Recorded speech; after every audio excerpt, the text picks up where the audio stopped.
یہ بھی بہت بڑی بات ہوتی ہے. تو ہمارا نبی حیات بھی ہے ان کی، اور حیات مال ادراک بھی ہے. اے لفظ سمجھ آئے؟ حیات بھی ہے اور حیات مال ادراک بھی ہے. کیا مطلب؟ گنبد خضرا کے بقی ہیں اور ان کی قبر جنتوں سے بھی اعلیٰ ہے. اور صاحب نور الانسان، اور اسی کو اگر پیچھے جائیں تو 20 سے زیادہ محدثین نے یہ جملے لکھے ہیں. انہ صلی اللہ علیہ وسلم یتمتع بجمیع الملاذ، حضور اپنی قبر میں اس طرح زندہ ہے. ویسے تو قبر میں حیات برزخی میں سارے ہی زندہ ہیں. وہ اللہ کے بندے ہو، حیات برزخی تو سب کو حاصل ہے، لیکن حضور کی حیات میں اور اوروں کی حیات میں، حتیٰ کہ شہیدوں کی حیات میں فرق ہے. وہ فرق کیا ہے؟ حضور کی زندگی اس دنیاوی زندگی سے بھی اعلیٰ زندگی. کیا مطلب؟ انہو یتمتع، انہو حی فی قبرہ ویتمتع بجمیع الملاذ. حضور اپنی قبر میں زندہ ہیں اور تمام لذتوں سے متلذذ بھی ہو. مزہ نہیں آیا؟ مزہ نہیں آیا؟ اور یہ مسلمانوں کا اجماعی نظریہ ہے. حضرت سیدنا عمر فاروق رضی اللہ تعالیٰ عنہ ایک دن آئے تو مدینے میں ایک بندہ مسجد نبی میں اونچی اونچی آوازیں، تو ادھر کہے کہ باہر سے آئے. کہ میں باہر سے آئے. اچھا، فرمایا ادھر کو ہوتا نا تو آج عمر تجھے سزا دے. تجھے معلوم نہیں حضور آرام کر رہے ہیں تو شور کر رہا ہے.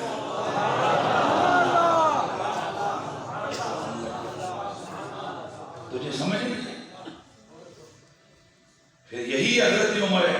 ان کے بیٹے حضرت عبداللہ بن عمر آپ فرماتے ہیں پوری زندگی میں نے اپنے بابا کا یہ معمول دیکھا، اگر کسی سفر پہ جاتے تو سب سے آگے حضور کو سلام کرتے اور واپس آتے تو باقی کام بعد میں سب سے پہلے حضور کو سلام کرتے.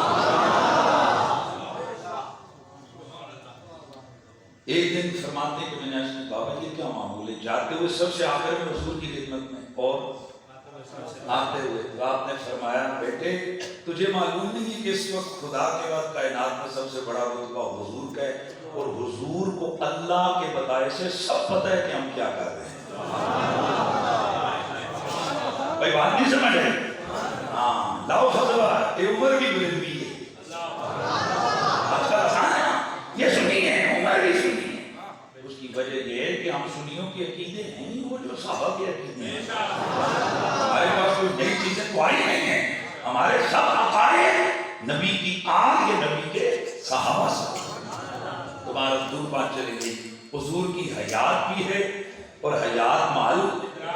حضرت ابوبکر صدیق رضی اللہ تعالیٰ عنہ، بھئی سب کو پتہ ہے کہ جناب حضرت ابوبکر، امام راضی نے کئی اور بزرگوں نے لکھا ہے، ابن حجر نے اور کئی اوروں نے، کہ جب اس حضرت ابوبکر صدیق کا انتقال کا وقت ہوا تو آپ نے کیا وصیت کی تھی؟ بولو. 2 باتیں وصیت کی. نمبر 1 مجھے انہی کپڑوں میں دفن کرنا جن میں میرا انتقال ہو، اور نمبر 2 جب میں وصال کر جاؤں تو میری میت اٹھا کے حضور کے روزے پہ لے جانا اور ان سے اجازت طلب کرنا. اگر اجازت دیں تو حضور کے ساتھ دفن کرنا، اور اگر اجازت نہ دیں تو مجھے عامت المسلمین جنت البقیع میں مسلمانوں کے قبرستان میں مجھے دفن کرنا. آپ توجہ فرمائیے، حضرت ابوبکر صدیق کا انتقال ہوا تو حضرت علی کو اٹھا کر کہتے ہیں. ویسے ایک جملہ آپ کی نظر کر رہا ہوں اور بڑی ذمہ داری سے کر رہا ہوں، بڑی ذمہ داری. میرا چیلنج ہے کوئی بندہ بتائے شیعہ سنی دونوں اسکول آف تھاٹ سے حضرت ابوبکر صدیق کو غسل کس نے کیا؟ لجنی نہیں مانی، اتھینٹک بکس کے ساتھ بات کر لیں، چاہے شیعہ ہو چاہے سنی. سب کے نزدیک اتفاقی مسئلہ ہے کہ رسول اللہ کو بھی غسل حضرت علی نے دیا اور حضرت ابوبکر کو بھی غسل حضرت علی نے دیا. میں تیسری وصیت کی بات بھی کروں گا کیونکہ حضرت ابوبکر صدیق نے وقت وصال سے قبل حضرت علی کو بلایا. فرمایا اے علی ذرا ہاتھ آگے کرو. فکبر. حضرت علی نے ہاتھ آگے کیے، ابوبکر صدیق نے پوچھا، پھر روتے ہوئے فرمایا یہ تیرے وہ ہاتھ ہیں جن سے تو نے حضور کو غسل دیا. اب اگلا جملہ بڑا زبردست. آپ نے فرمایا تجھے واسطہ اس حق کا, میرے اس حق کا تجھے واسطہ جو تجھ پر ہے. میاں سی آنے اور جو کوئی میرے تیرے میں کوئی تعلق ہے تو نہ اس کا واسطہ. علی تجھے اس حق کا واسطہ جو میرا تیرے ساتھ ہے. جن ہاتھوں سے حضور کو غسل دیا ہے انہی ہاتھوں سے ابو بکر کو بھی غسل دیا. توجہ ہے جی شب. آج کہتے نہیں نسبتاں گولڑا شریف کی باری آتی ہے. آج کہتے نہیں محبوب خان دے اگر پتر تو پھر پوترے. خطیب وہاں ہوئے جس کا باپ تھا میرا کے بیٹا وہ جی یہ کہ ہویا اے پتر جی نسبتاں دا خیال تو سے کیا ہو نہیں بات نہیں ہے کہ نسبت ہے. اب ذرا سنتے جائیں. میں دل کر رہے کوئی طرزہ شرزہ بول آگے بٹری ہے سارا ٹھیک ہے. آئندہ پھر کسی سمجھ آ جائے سکیں انشاءاللہ. تو میں جو بات کر رہا ہوں اس کو جلدی سے امید ہے کہ میں آپ جو بھی اٹھ کے جائیں گے یہ نہیں کہیں گے کہ بھئی بندے نے باتیں شیرنی کی باتیں میں کروں گا. دیکھا گا درمیان سے کوئی تھوڑا رنگ بنے اندر تھوڑا دوسری طرف ہی لے جاؤں گا. تو ہے نا خطیب لینا ہوئے ہو رہے نہیں کرتا ہمیں جو بھی کرتا تو باہر میں تھوڑا سا پہلے میں مٹریل کچھ چیزیں آج کر کیا بات کر رہا تھا. کتنی وسیطہ ہو گئی جلدی بول. پہلی جن ہاتھوں سے حضور کو دفن کیا انہی سے غسل کیا انہی سے مجھے غسل. ایک دوسری وصیت سب گھر والوں کے لیے جب میں مروں تو مجھے انہی کپڑوں میں دفن کرنا. اچھا رکو بھائی اگر آپ نے انہی کپڑوں میں دفن ہونا ہے تو آپ کپڑے اتار کے دے کے جائیں. یہ کوئی عجیب وصیت نہیں ہے کہ میں مریا تو پھر میرے کئی کپڑے لائے ہو پھر نہ دھوئے ہو پھر نہ کفن دے ہو. وہ بھئی آپ پہلے ہی اتار دیں کہ مجھے دوسرے کپڑے دے دو. جب میرا وصال ہو جائے تو پھر ان میں مجھے کیا کرنا کفن دے دیں. حضرت عائشہ نے فرمایا بابا جان اتنے پیسے تو ہیں ہمارے پاس کہ ہم آپ کو نیا کفن دیتے ہیں. آپ نے سر اٹھایا آپ نے فرمایا عائشہ اگر اپنے باپ کا حق ادا کرنا چاہتی ہے تو مجھے انہی کپڑوں میں دفن. بے شک ہائی لائٹ وہ دوسرا جملہ ہے کہ مجھ سے زیادہ حقدار وہ ہیں جو پیچھے رہنے والے ہیں کہ وہ نئے کپڑے پہنے. لیکن یہ کیوں کیا ہے کیونکہ آگے جو جملہ آ رہا ہے وہ اس قدر ہارڈ اور مضبوط ہے کہ آپ کی طبیعتیں اشش و رش کریں. توجہ سنیں. حضرت ابو بکر صدیق کے ورثاء نے اسی طرح کیا. ان کا کپڑے نکالے ان کو دھویا انہی نے ان کو دفن کیا. امام ابن حجر عسقلانی آپ فتح الباری کے اندر اس بات پر بحث کرتے ہیں کہ یار نیا کپڑا پہننا سنت ہے. بھائی تو سارے غلط سنی ہے نا کہ کفن دیتے ہوئے کیا کریں بولو یار نیا کپڑا ہونا چاہیے. اگر نیا نہیں ہے تو پھر دھلاؤ ہونا چاہیے. تو جب نیا ہے تو پھر دھلاؤ ہونے کا کیا مطلب. پھر ابو بکر صدیق جیسا بندہ جو ہر بات میں سنت کو مقدمہ رکھتا ہے وہ کیوں ایسی وصیت کرے گا کہ مجھے نئے کپڑے میں کفن نہیں دینا ان پرانا نہیں دینا. ابن حجر فرماتے ہیں دیکھنا پڑے گا کہ وہ جوڑا کوئی خاص تو نہیں. اچھا نہیں تو سبحان اللہ نہیں تو تاڑے سے ٹیکس لگتا خدا یا کوٹے کی ٹائٹ سیکورٹی تمہیں جناب والا تمہارا نام لکھے گی یا اس پروگرام میں جب میں گھر جاؤں گا پیچھے سے واٹس ایپ کے ذریعے سبحان اللہ بھیجو گے بولا سارے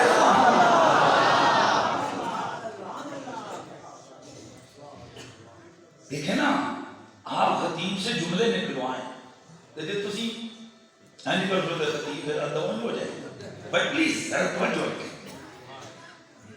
امام ابن حجر آپ فرماتے ہیں کہ وجہ کیا ہے بندہ سنت ظاہری سنت ہے کہ نئے کپڑے میں کیا کیا جائے کفن دیے اور وہ کہتے نا نئے کپڑے نہ دے مجھے انہی کپڑوں میں اور چلو انہی میں جانا ہے تو اتار کے دے کے جاؤ. میں انہی میں فوت ہوں گا پھر میرے کپڑے اتاروں گا پھر مجھے انہی میں کفن دینا. فرماتے ہیں وجہ یہ تھی کہ وہ جو سوٹ انہوں نے پہنا تھا وہ حضور نے انہیں تحفے میں دیا.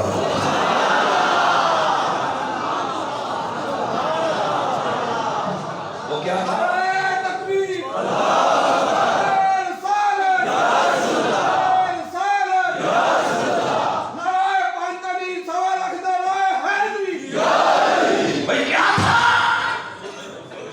حضور نے تحفہ دیا تھا، حضور نے اپنا جوڑا انہیں دیا تھا. گویا اب عاشق کا وقت وصال ہے، وہ چاہتا ہے کہ محبوب کا تحفہ میرے بدن سے جدا نہ ہو. جب دنیا سے جاؤں تو میرے تن بدن پر کپڑے اور لباس وہ ہو جس کے ساتھ محبوب کے ہاتھ لگے ہوئے، اور جب میں قبر میں محبوب کی خدمت میں پہنچوں تو اس وقت بھی میرے جسم کے کپڑے وہی پہنے تھے. کتنی وصیتیں ہو گئی؟ تو تیسری وصیت آپ نے فرمایا کہ جب میں فوت ہو جاؤں تو میری میت کو کیا کرنا ہے؟ حضور کی قبر منور میری کاشانے پہ لے کے جانا اور اجازت لینا اور کہنا کہ یا رسول اللہ یہ ابو بکر ہے، یہ اجازت مانگتا ہے آپ کے پاس دفن ہونے کی. اگر اجازت ملے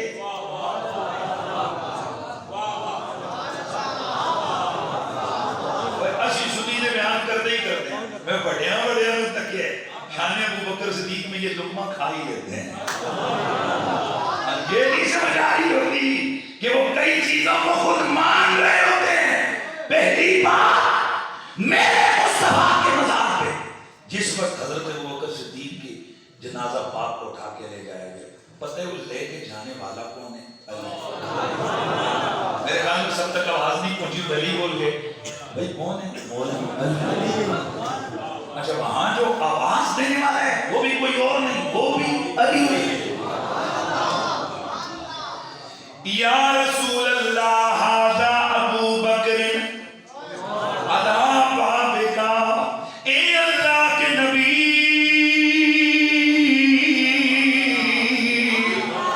یہ آپ کے دروازے پہ آپ کا یار غار ابو بکر صدیق آیا ہے، یستأذنو کا آپ سے یہ اجازت مانگ رہا ہے. کیا کر رہا ہے؟ آپ سے آپ کی قبر منور کے ساتھ اس کی قبر بنے. امام راضی ہیں، امام سیوطی بڑے بڑے محدثین لکھتے ہیں اچانک کا شانہ اطہر یعنی قبر منور کا وہ جو دروازہ تھا کھلا اور آواز سنی گئی اوصل الحبیب الی الحبیب، دیر کیوں لگاتے ہو یار کو یار سے ملا دیا. اب میں آپ سے سوال پوچھتا ہوں، ابو بکر صدیق رضی اللہ تعالیٰ عنہ کا وصیت کرنا کیا کوئی شخص عقل مند آدمی لاہیانی قسم کی وصیتیں کر سکتا ہے؟ بولو نا یار. آج تک کدے کسی وصیت کی تھی کسی بزرگ نے کہ تمہیں مرا تو میری قبر میری پیٹی بھی گمی کرے مکھانے رکھے ہو ذرا میرا طبیعت خراب ہوئی شوگر لوگ دکھائی.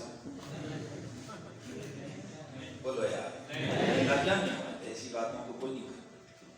بے شک جائے لوگ کئی قسم کی الٹی پلٹی وصیتیں کر جاتے ہیں، لیکن یہ جو اہل علم ہیں ان کی وصیتیں عجیب و غریب وصیت ہے. جب میں مروں تو میری قبر جنازہ تو لے کے جانا حضور سے اجازت مانگنا. پہلے ہی تو سوال کھڑا ہو گیا صحابہ جو لے کے گئے جن کو وصیت کی جا رہی ہے اور میری ان کو پہلے ہی کہنا چاہیے تھا وہ بکر ذرا اپنی وصیت پہ غور کریں. کیا کہہ رہے ہیں آپ؟ کہہ رہے ہیں حضور سے اجازت لیں، اجازت زدوں سے لی جاتی ہے. علی نے اعتراض نہیں کیا کیونکہ علی کو پتہ تھا صرف مکان بدلائے محمد ربی اپنی قبر میں زندہ.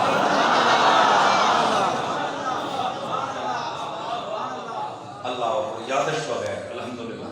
اور اسی کو یہ جو نور الانوار اپنا یہ جو حاشیہ ہے ادریس احمد خندقی صاحب ہیں جو ودی مقبرہ فکر کے ہیں تو ان کا حاشیہ ہے جناب اس پہ نور الایضاح پہ وہ اسی وہ جہنو یہ تمتع بجمیع الملاذ اس کے زیر لیتے ہیں. لیکن یہ ان کی اپنی بات نہیں، بنیادی طور پر اس بات امام ماوردی کی ہے اور اس سے بھی پرانے لوگوں کی، امام ماوردی سے بھی پہلے لوگوں کی ہے.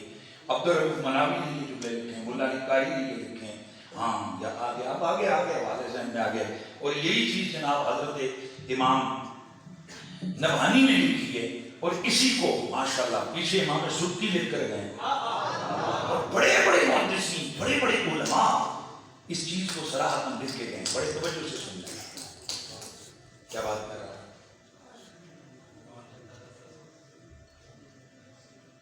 ادریس احمد کانوی یہ جو بندی عالم ہے وہ کہتے ہیں حضور پہلے بھی زندہ تھے آج بھی زندہ،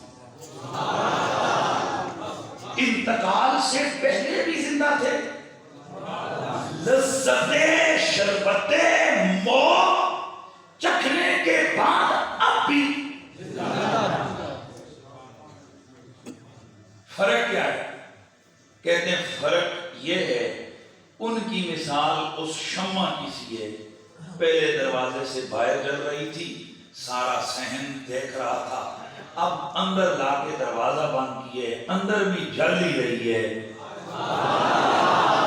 پہلے حضور ظاہری حیات میں سب کے سامنے تھے اور ان کے جلوے سب دیکھ رہے تھے، اب قبر کے پردے کے پیچھے اللہ کا حبیب تشریف لے گئے ہیں، پہلے بھی زندہ تھے اب بھی زندہ ہیں. اور حضرت جناب شاہ عبد الحق محدث دہلوی انہوں نے تو تھوڑی اور آگے کی بات کی. وہ فرماتے ہیں زندہ تب بھی ہے زندہ اب بھی ہے، اب حضور کی حیات اس حیات سے بھی اعلی مرتبہ حیات. تو انشاءاللہ یہ چیزیں آگے آ رہی ہیں، اسی لیے پھر بریلی کے سلطان کی آواز آ رہی ہے. آپ اسی چیز کو بیان کر کے کہتے ہیں کہ تو زندہ ہے واللہ، تو زندہ ہے واللہ، تو زندہ ہے واللہ، تو زندہ ہے واللہ، تو زندہ ہے واللہ، تو زندہ ہے واللہ، میرے چشم عالم سے چھپ جانے والے، میرے چشم عالم سے چھپ جانے والے، چمکی تجھ سے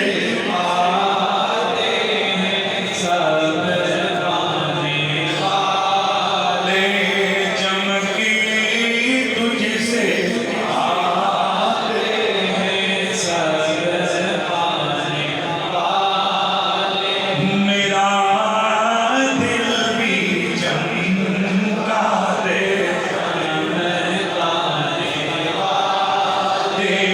میرا دل بھی چمکا دے،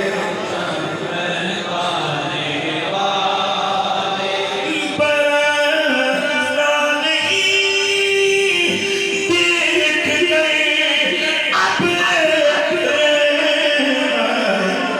بدوں پر بھی برساتے برسانے والے، میرا دل بھی چمکا دے، میرا نبی زندہ، میرا نبی زندہ، اپنی قبر میں اپنی قبر میں میرا نبی حیات والے ہیں، اور حضور کی حیات معل ادراک ہے. مطلب یہ کہ میرا نبی جانتے ہیں میرا امتی کیا کر رہا ہے، میرے حضور جانتے ہیں کہ میرا امتی، حضور جانتے ہیں کہ میرا امتی. ویسے آپ کو ایک روایت بتاؤں آپ کو حیران ہو جائے گا. نبی تے نبی ہے، ابا مر جاوے نا ابا، اسے پتہ ہوتا ہے کہ میرے پیچھے میری اولاد کیا ہے. اچھا کمال کی بات یہ ہے کہ اس میں سنی بابی سارے مانتے ہیں کہ تورث اعمال اولادہم علیہم. بھائی پورے پتن ہے سارے کہ مردوں پر ان کی اولاد کے اعمال پیش کیے جاتے ہیں. اگر نیکیاں ہوتی ہیں تو خوش ہوتے ہیں, گناہ ہوتے ہیں تو خفا ہو جاتے ہیں. اور اگر اس نیکی کا تعلق اس نیکی سے ہو کہ جس کی تربیت ابے نے کی ہوئی ہے